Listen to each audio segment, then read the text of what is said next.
In our parasha, we have the dreams of Paro, the two dreams that he wakes up in the morning, Vatipaem rucho, he's besides himself. He calls Kol Chartumei Misraim, Kol Chachamei, all the sages and the sources of Egypt, to come to rescue, so to speak, to interpret the dream of Paro.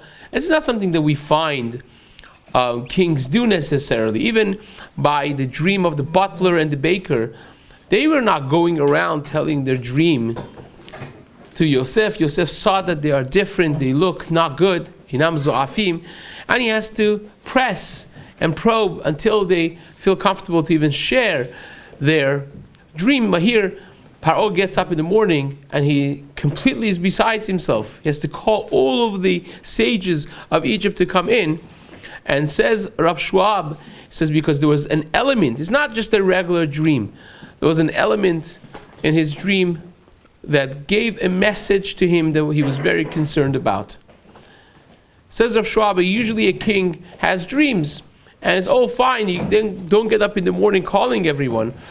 But here there was an element that was exactly the opposite of what a king would think, what a king would dream about. Usually you dream about things that are product of your thought process, of you being strong, of the strong destroying the weak.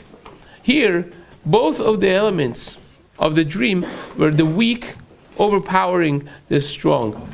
The stalks of wheat that were completely destroyed, they devoured and destroyed the strong ones. The weaker cows, they swallowed the stronger ones. Of a Rabim biad me'atim, of Giborim biad chalashim.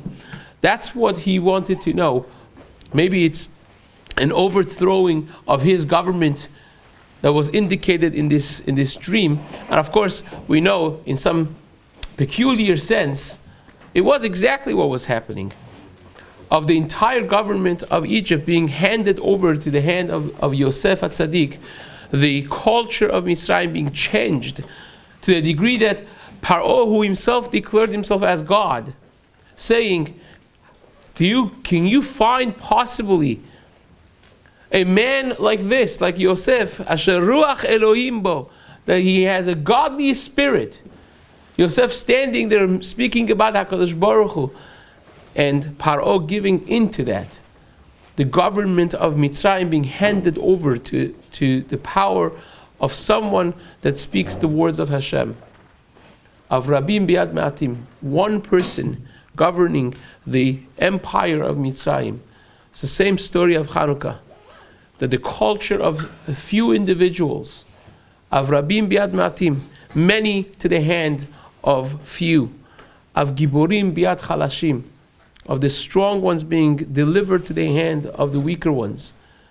That is the power of Torah, the power of an ever-burning flame of ruchniut, of spiritual power of HaKadosh Baruch Hu in the world. When you have the pure oil of Chanukah that's not contaminated, that mindset of attachment to HaKadosh Baruch Hu, complete devotion and dedication to the mindset of Torah, of the devoting ourselves to the learning and the doing of the Torah, that little flame could push so much darkness and could deliver the Giborim, the strong ones, to the hand of the weak, the many to the hand of few. That's the story of Chanukah.